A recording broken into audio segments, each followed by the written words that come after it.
Spendly used to buy things. He bought a movie, and it was his.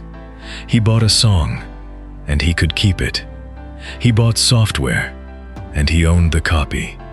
He bought a video game, and it stayed on his shelf. Simple.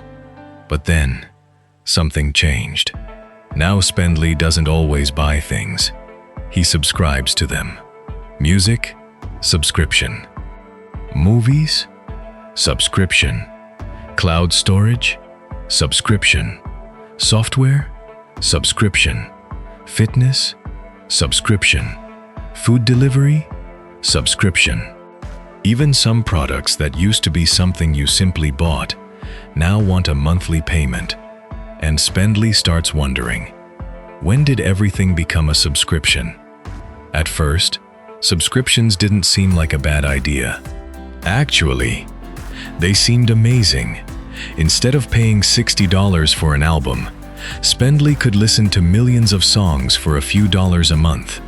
Instead of buying every movie, he could watch thousands of them. Instead of buying expensive software, he could pay a small monthly fee. It was cheaper. It was convenient. It was easy. And that's exactly why subscriptions became so powerful. Because a small monthly payment doesn't feel like a big purchase. Think about the difference. Imagine someone tells Spendly, you need to pay $240 right now. His brain immediately notices. $240? That's a lot. But change the sentence. Only $20 a month. Suddenly, it feels different. $20 doesn't sound dangerous. It's the price of a dinner. A couple of coffees, a few deliveries, almost nothing. But $20 a month is $240 a year. And that's where the psychology becomes interesting, because subscriptions don't sell you a large expense. They sell you a small commitment. And Spendly doesn't usually subscribe to just one thing. He starts with one, then another, then another. Music, movies, cloud storage, an app, a fitness service, a premium membership, a productivity tool, maybe another streaming service, because the show he wants isn't on the first one. And suddenly, Spendly has a small army of subscriptions charging his card every month. The problem? He barely notices them. That's because subscriptions are designed to disappear into the background. A normal purchase gives you a moment. You see the price. You make a decision. You pay. It's over. But a subscription is different. You make the decision once, and the payment keeps happening automatically. Next month, and the month after that, and the month after that. Spendly doesn't have to decide anymore. The system decides for him. And this creates something psychologists call inertia. Something becomes automatic. We become less likely to change it, even when we don't use it anymore. Think about an app Spendly subscribed to 3 months ago. Maybe he used it every day at first. Then he stopped. He forgot about it. But the payment didn't stop. $9.99 every month. Not enough to cause panic. Not enough to trigger an immediate cancellation. Just enough to quietly continue. And that's the dangerous part. One forgotten subscription might not change your life, but thousands of tiny recurring expenses across millions of people, that's a completely different story. Because companies don't necessarily need you to think about the payment.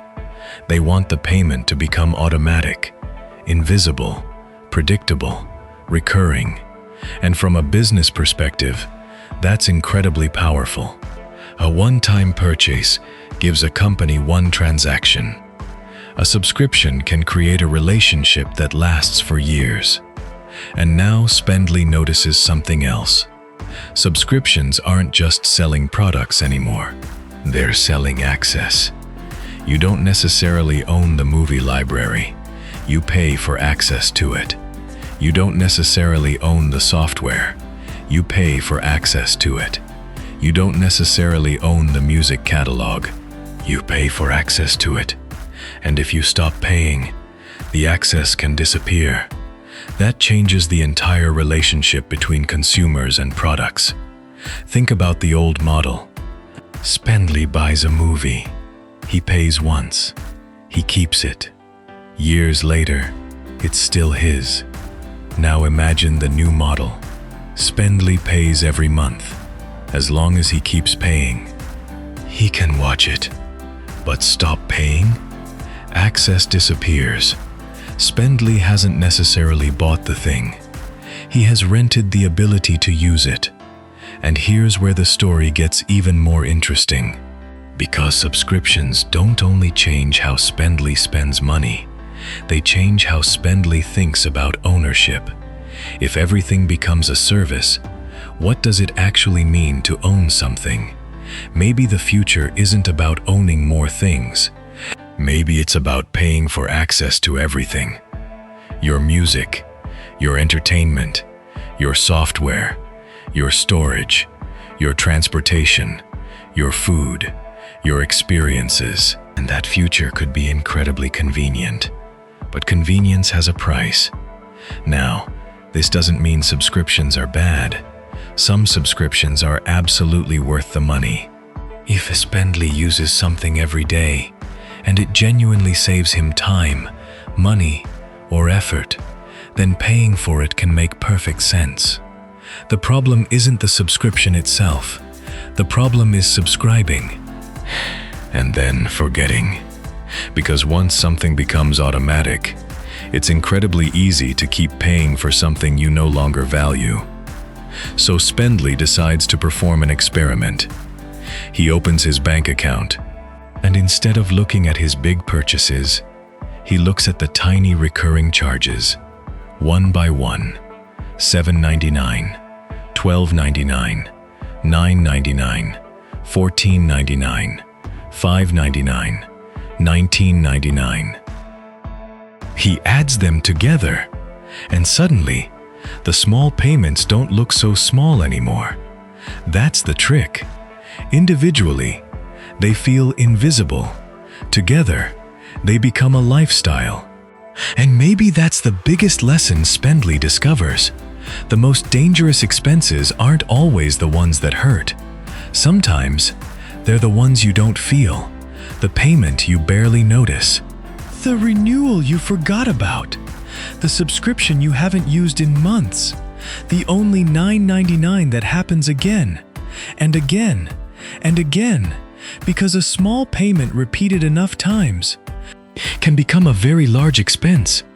So Spendly does something simple. He doesn't cancel everything. He doesn't stop enjoying entertainment. He doesn't go back to living without technology.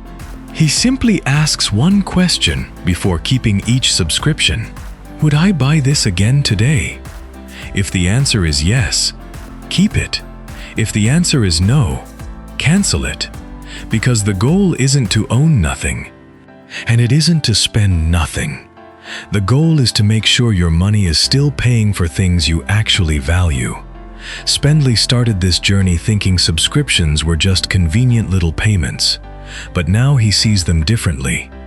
They're not just payments, they're commitments, tiny commitments that can quietly follow you month after month. And maybe the real question isn't, how much does this cost?